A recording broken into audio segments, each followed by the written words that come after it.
So guys, welcome back in the video of statistics. So last 3 videos में हम लोगों ने देखा था सैम्पलिंग. सो सैम्पलिंग की कंप्लीट थ्योरी हम लोगों ने कवर की थी. इस वीडियो में हम लोग देखते हैं स्टैटिस्टिक्स का numerical part. Okay, so basically statistics होता क्या है?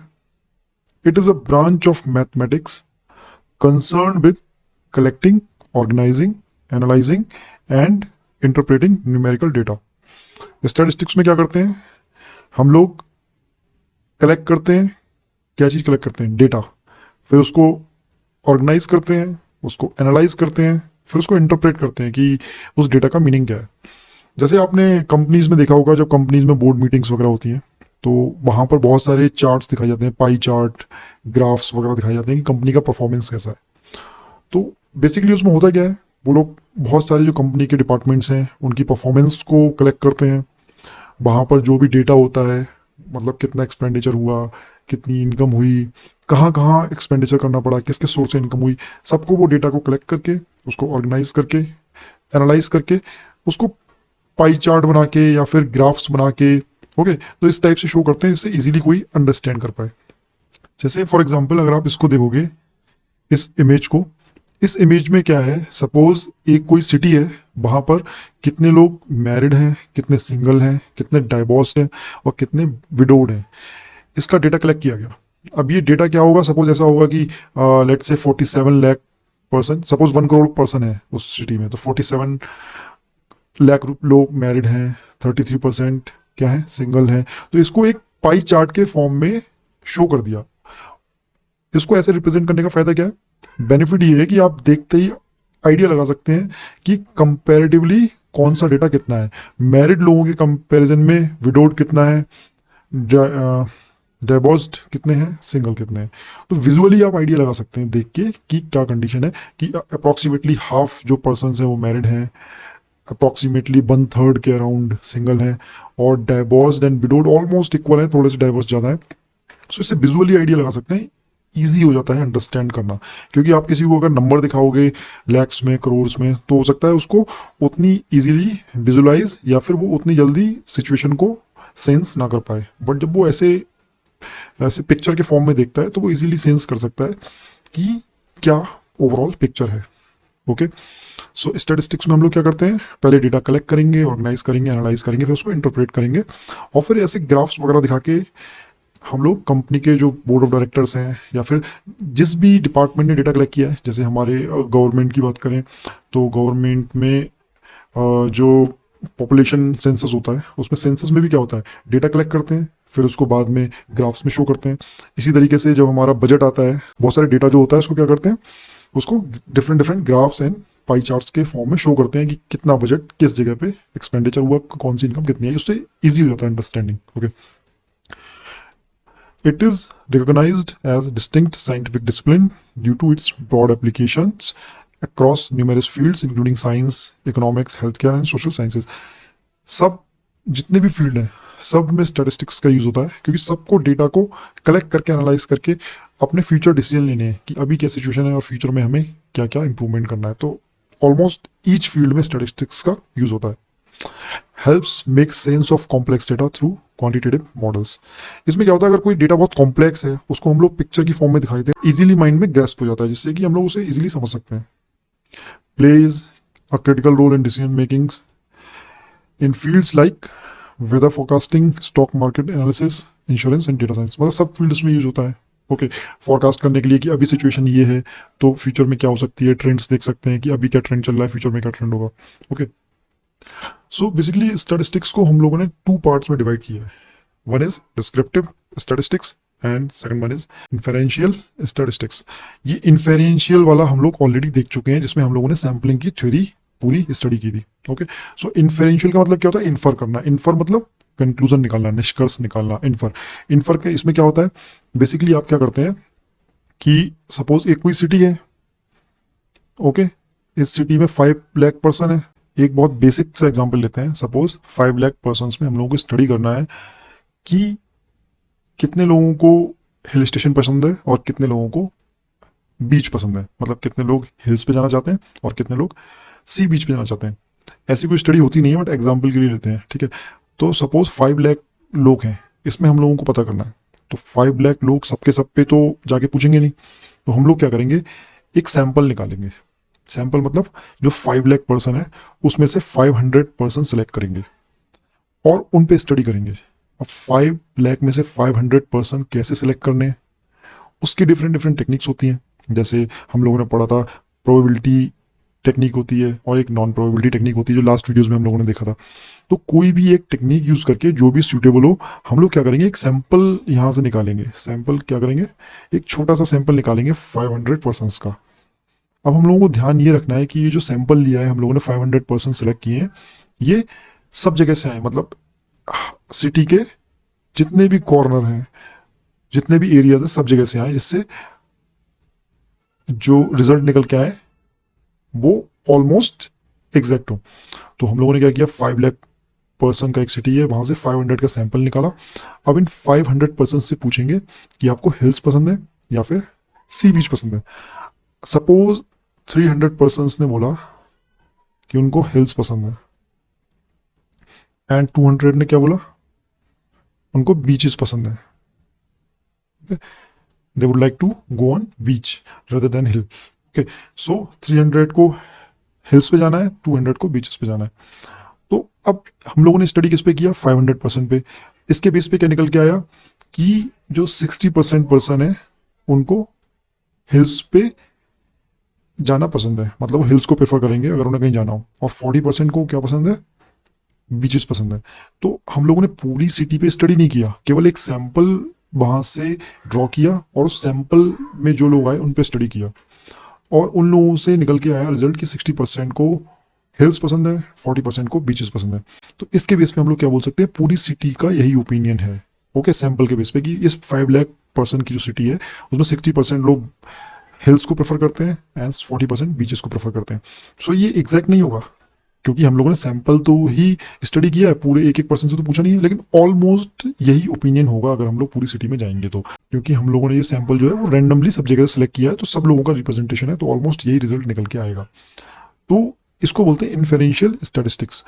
मतलब हम लोग क्या करेंगे, इन्फर करेंगे। इन्फर मतलब डिडक्ट करेंगे, मतलब कंक्लूजन निकालेंगे कि सैंपल पे जो स्टडी की गई है उसी के बेस पे जो रिजल्ट निकला है वो पूरी सिटी के लिए भी ट्रू होगा, पूरी सिटी के लिए भी सही होगा।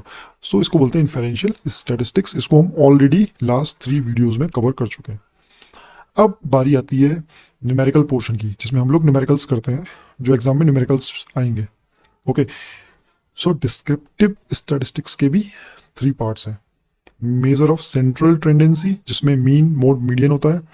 फिर होता है measure of variability, range, variance, standard deviation, interquartile range, then graphical representation, histogram, box plot, pie chart, etc। So basically यहाँ पे क्या होता है कि डिस्क्रिप्टिव स्टैटिस्टिक्स में हम लोग जो न्यूमेरिकल डेटा है उसको देखते हैं। यहाँ पर हम लोग क्या कर रहे थे, सैंपल ड्रॉ करके इन्फर कर रहे थे इन्फॉर्मेशन, मतलब कंक्लूजन निकाल लेते कि जो सैंपल पे बात ट्रू है वही पूरी पॉपुलेशन पे ट्रू होगी। यहाँ पर हम लोग क्या करेंगे, न्यूमेरिकल जो फॉर्मूलाज होते हैं उनको यूज करके रिजल्ट निकालेंगे, जैसे मीन मोड मीडियन क्या है, रेंज क्या है, वेरिएंस क्या है, स्टैंडर्ड डेविएशन क्या है। ओके, सो डिस्क्रिप्टिव स्टैटिस्टिक्स हम लोग अब देखने वाले हैं।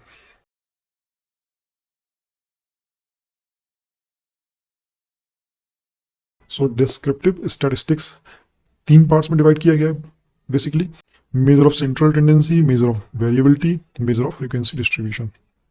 सो पहले हम लोग देखते हैं मेजर ऑफ सेंट्रल टेंडेंसी, और इसका मतलब क्या है, मतलब मेजर ऑफ सेंट्रल टेंडेंसी का मीनिंग क्या है, और फिर मीन मोड मीडियन देखते हैं, फिर मेजर ऑफ वेरिएबिलिटी देखेंगे, and then this one. So measure of central tendency, इसमें 3 चीजें आती है, मीन, मोड, मीडियन। तीनों चीजें सुपर इजी हैं, बहुत इजी हैं। कि सपोज यहाँ पर हाइट दी हुई है 9 पर्सन्स की, ठीक है, 9 पर्सन्स की हाइट दी हुई है सेंटीमीटर्स में, 154 सेंटीमीटर, 139, 154, 192, 180, 140, 154, 155, 192, ये हाइट्स हैं सेंटीमीटर में 9 पर्सन्स की। अब सपोज हमें मोड निकालना है। ओके, इस डेटा में से मोड निकालना है। तो मोड का मतलब होता है कि कौन सा ऐसा नंबर है जो सबसे ज्यादा बार आया है, that is simply a mode. और अगर टेक्निकल लैंग्वेज में देखें तो mode is the value that appears most frequently in the data set, मतलब जो वैल्यू सबसे ज़्यादा बार आ रही है उसको बोलेंगे मोड। अगर हम लोग इसमें देखें, अभी ये डेटा रैंडम लिखा हुआ है, कोई मतलब असेंडिंग या डिसेंडिंग ऑर्डर में नहीं है, मतलब छोटे से बड़े या बड़े से छोटे क्रम में नहीं है। ओके, सो यहाँ पर अगर हम लोग देखेंगे सबसे ज़्यादा बार कौन सी वैल्यू आई है, तो 154 154 154 154 3 टाइम्स आया है। ओके, यहाँ पर 154 3 टाइम्स आया है, 192 ओनली 2 टाइम्स आया है, और बाकी डेटा आई थिंक 1 टाइम ही आया है। तो सबसे ज़्यादा फ्रीक्वेंसी किसकी है, सबसे ज़्यादा बार कौन सा डिजिट आया है, 154 154 154। तो अगर इस क्वेश्चन में पूछेंगे कि मोड क्या है, तो मोड क्या हो जाएगा 154। और क्यों होगा, बिकॉज 154 3 टाइम्स इस डेटा सेट में आया है।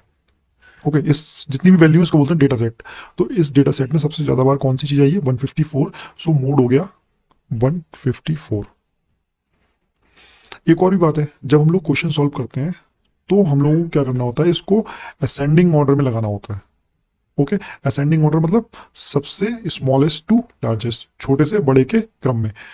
सो असेंडिंग ऑर्डर में, सो यहाँ पर सबसे स्मॉलेस्ट क्या है, ये देखो, ये मैंने इसको असेंडिंग ऑर्डर में लगा दिया। और जब इसको असेंडिंग ऑर्डर में लगा देते हैं तो उसको क्या बोलते हैं, ऑर्डर्ड डेटा सेट। ओके, जब ये असेंडिंग ऑर्डर में हम लोग किसी क्वेश्चन में कोई डेटा दिया है उसको असेंडिंग ऑर्डर में लगा दिया तो उसको क्या बोलेंगे, ऑर्डर्ड डेटा सेट। तो डेटा सेट तो पहले ही था, अब ये ऑर्डर्ड हो गया। ऑर्डर्ड मतलब एक ऑर्डर में हो गया, असेंडिंग ऑर्डर में हो गया। तो सबसे छोटा कौन सा है, 139, देन सेकंड वन 140, देन 154 154 154 155 180 192 192। सो ये क्या हो गया, ऑर्डर्ड डेटा सेट हो गया। अब इससे क्या बेनिफिट होगा कि मीडियन निकालने में इजी रहेगा, और दूसरा मोड जब हम लोग निकालेंगे तो वो भी बहुत इजी रहेगा, क्योंकि जब हम लोगों ने असेंडिंग ऑर्डर में लगा दिया तो हमें क्लियर दिख जाएगा कि 139 एक ही बार है, 140 एक ही बार है, 154 154 154 3 टाइम्स आ रहा है, ये 155 1 टाइम 180। सो इजीली देख पाएंगे कि मोड क्या है। Okay, second median. मीडियन क्या होता है, मीडियन को निकालने के लिए इसको असेंडिंग ऑर्डर में लगाना पड़ता है। Okay, median is the middle value in the ordered data set. Ordered data set मतलब असेंडिंग ऑर्डर में लगे हुए डेटा सेट में, तो ये डेटा सेट तो ये था, लेकिन ये ऑर्डर्ड डेटा सेट है, मतलब असेंडिंग ऑर्डर में है। तो मीडियन निकालने के लिए हमें क्या करना पड़ेगा, जो डेटा सेट है उसको ऑर्डर्ड डेटा सेट बनाना पड़ेगा, मतलब असेंडिंग ऑर्डर में लगाना पड़ेगा। अब क्या है, सपोज यहाँ पर कितने नंबर्स हैं, मतलब टोटल कितनी वैल्यूज हैं, सो 1 2 3 4 5 6 7 8 9 9 वैल्यूज हैं। तो अगर मीडियन निकालना है तो यहाँ पर वैल्यूज कितनी है, n मीन्स 9। वैल्यूज कितनी है, n इज इक्वल टू 9। और मीडियन निकालने का फॉर्मूला क्या होता है, मीडियन निकालने का फॉर्मूला होता है n plus 1 upon 2। n plus 1 upon 2, n क्या है, नंबर ऑफ वैल्यूज। वैल्यूज कितनी है, 1 2 3 4 5 6 7 8 9। So it means 9 plus 1 upon 2, it means 10 upon 2 is equal to 5। तो जो फिफ्थ वैल्यू है वो मीडियन होगी, लेकिन जो डेटा सेट है वो ऑर्डर डेटा सेट होना चाहिए। तो first second third fourth fifth, तो ये जो फिफ्थ 5 निकल के आया ना, तो ये हो गया अपना मीडियन। ओके, सो मोड क्लियर हो गया। मोड मतलब जो वैल्यू सबसे ज्यादा बार अपीयर हो रही है, जो वैल्यू सबसे ज्यादा बार आ रही है एक डेटा सेट में, उसको बोलते हैं मोड। मीडियन क्या होता है, पहले उसको ऑर्डर्ड डेटा सेट बनाओ, फिर नंबर ऑफ वैल्यूज देखो कितनी है, तो 9 वैल्यूज है यहाँ पर। Okay, so n is equal to 9 हो गया, और फॉर्मूला क्या है, n plus 1 upon 2। So 9 plus 1 upon 2 is equal to 5। तो फिफ्थ जो वैल्यू है ऑर्डर्ड डेटा सेट में वो मीडियन हो गई। अब यहाँ पर इशू एक और चीज का आता है। क्या इशू आता है, सपोज यहाँ पर ये 9 वैल्यूज है, ठीक है, 9 वैल्यूज है। सपोज यहाँ 10 वैल्यू होती तो एक और पर्सन होता, वो 192 से भी ज्यादा हाइट होती उसकी, लेट से 195। अब कितनी वैल्यूज हो गई, अब 10 वैल्यूज हो गई, तो n इज इक्वल टू कितना हो गया, n इज इक्वल टू 10 हो गया। अब n इज इक्वल टू 10 हो गया और इसको इस फॉर्मूले में रखेंगे n प्लस 1 अपॉन 2, तो क्या होगा, 10 plus 1 upon 2 is equal to 11 upon 2 is equal to 5.5। अब 10 वैल्यू अगर हम लोगों ने कर दी तो 5.5 आ गई वैल्यू इस फॉर्मूले के अकॉर्डिंग। अब देखेंगे 1 2 3 4 5, फिफ्थ वैल्यू तो ये ये 6 वैल्यू है, लेकिन मीडियन की वैल्यू कितनी आई है 5.5 नंबर पे जो भी वैल्यू है, लेकिन 5.5 पे तो कुछ है नहीं, ये तो इसके और इसके बीच की वैल्यू हो गई। मतलब जो 5th पोजीशन पे और जो 6th पोजीशन पे उसके बीच में जो वैल्यू है वो आएगी, लेकिन यहाँ तो कोई वैल्यू नहीं है, तो इस केस में हम लोग क्या करते हैं, एवरेज ले लेते हैं। तो सपोज 5.5 वैल्यू आई है, तो 5th से बाद में है और 6th से पहले है। 5.5 कब होगा, ये फर्स्ट वैल्यू है, ये सेकंड है, ये थर्ड है, ये फोर्थ है, ये 5th है। तो 5.5 क्या आएगा, 5 के तो आगे आएगा और 6 से पहले आएगा, 6 वैल्यू से तो मिडिल में आएगा। मिडिल का मतलब क्या है, आप क्या करो, इसको और इसका एवरेज ले लो। इसका एवरेज लेने का मतलब है 154 प्लस 155 डिवाइड बाई 2, तो ये वैल्यू हो जाएगी मीडियन की। ठीक है, तो एन अगर ऑड है, ऑड मतलब 1 3 5 7 9, तो ये फॉर्मूला एग्जैक्टली वर्क करेगा।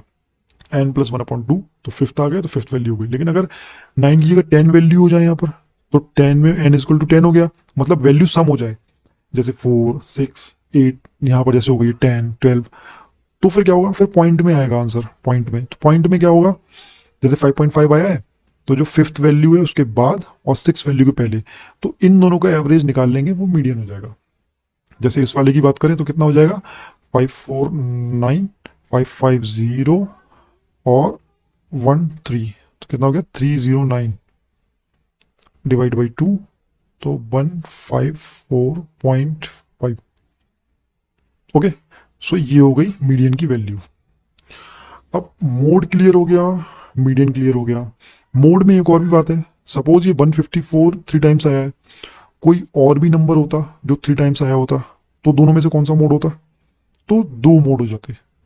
ओके, सपोज किसी डेटा सेट में कोई 2 नंबर हैं, 2 वैल्यू ऐसी हैं जो दोनों बराबर बार अपीयर हो रही हैं, मतलब सपोज 154 भी 3 टाइम्स आया है और लेट से कोई ऐसा क्वेश्चन है इसमें 192 भी 3 टाइम्स आया है, तो फिर किसको मोड लेंगे, तो फिर यहाँ पर 2 मोड हो जाएंगे, 192 एंड 154। ओके, सो ये हो गया। अब मोड क्लियर, मीडियन क्लियर। अब आया मीन।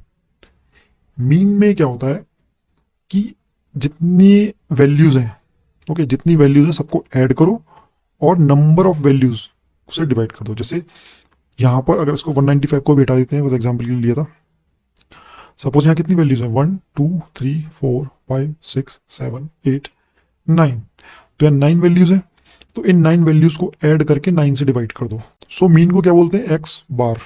ठीक है, ये मीन का फॉर्मूला होता है एक्स बार। कहीं पे अगर ऐसे लिखा हुआ है एक्स बार, तो वो मीन हो गया।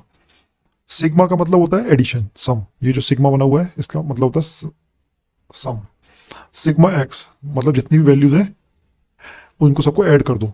इसको अगर सपोज एक्स मानेंगे तो ये x1 x2 x3 x4, जितने भी सिग्मा एक्स का मतलब है जितने भी एक्स की वैल्यू सबको ऐड कर दो। और फिर जितनी वैल्यूज है, सपोज 9 वैल्यूज है यहाँ पर, 1 2 3 4 5 6 7 8 9, 9 वैल्यू से डिवाइड कर दो। तो बेसिकली हमें करना क्या है, इन सबको ऐड करना है, 139 plus 140 plus 154 plus 154 plus 154 plus 155 plus 180 plus 192 plus 192, और फिर उसको डिवाइड कर देना है किससे, 9 से, क्योंकि यहाँ पर 9 वैल्यूज है। तो जो निकल के आएगा उसको बोलेंगे मीन। और मीन सिंपल क्या होता है, अरिथमेटिक एवरेज होता है। ओके, जो नॉर्मल हमें एवरेज निकालते हैं वैसे ही होता है। एवरेज में क्या होता है कि सबको ऐड करो और जितने नंबर हैं उनसे डिवाइड कर दो। जैसे मान लो यहाँ पर 4 5 6 7 ये नंबर है, अब इसका मीन निकालना है। तो मीन निकालने के लिए क्या होगा, कितनी वैल्यूज है 1 2 3 4, तो सबसे पहले तो इनको ऐड करो, 4 5 6 7, वैल्यूज कितनी है 4, तो 4 से डिवाइड कर दो। तो 4 5 9 6 15 7 22,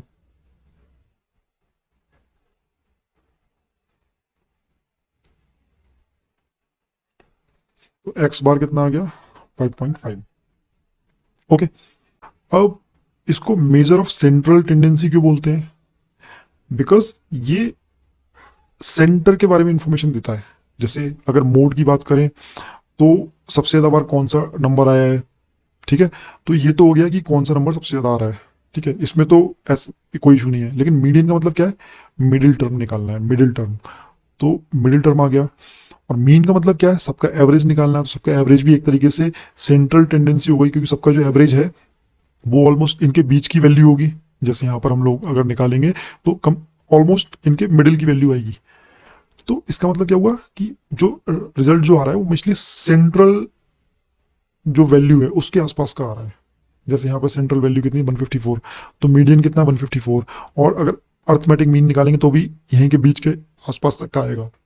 तो उसमें मिडिल टर्म पे ज़्यादा फोकस है, इसलिए इसको बोलते हैं मेजर ऑफ सेंट्रल टेंडेंसी, कि जो डेटा है, जो डेटा सेट है, उसकी सेंट्रल टेंडेंसी क्या है, सेंटर में क्या क्या प्रॉपर्टीज हैं। ओके, तो next is major of variability. Measure of variability में क्या देखते हैं हम लोग कि डेटा कितना ज़्यादा वेरिएबल है, मतलब कितना ज़्यादा स्प्रेड है, कहाँ तक फैला हुआ है, मतलब मिनिमम डेटा कौन सा है, मैक्सिमम डेटा कौन सा है, और कितने दूर तक डेटा स्प्रेड आउट है, मतलब कहाँ तक डेटा फैला हुआ है, उसकी रेंज कहाँ तक है। सो इसमें सेंट्रल टेंडेंसी नहीं है, इसमें देखते हैं कि फर्स्ट एंड लास्ट में क्या प्रॉपर्टीज हैं डेटा की, डेटा सेट की। सो सबसे पहले तो ये सपोज हाइट ऑफ 9% दी हुई है, जो प्रीवियस एग्जांपल था 154, इसको हम लोगों ने क्या किया, ऑर्डर्ड डेटा सेट बनाया, मतलब सेंडिंग ऑर्डर में लगाया। अब बात करते हैं रेंज की। तो रेंज तो बहुत सिंपल होती है, जो ऑर्डर्ड डेटा सेट है उसमें से जो मिनिमम और मैक्सिमम है उनका जो डिफरेंस है, सो 192 माइनस 139, सो 192 माइनस 139, ये हो गई रेंज। ओके, सो 192 में से 139 डिवाइड कर दो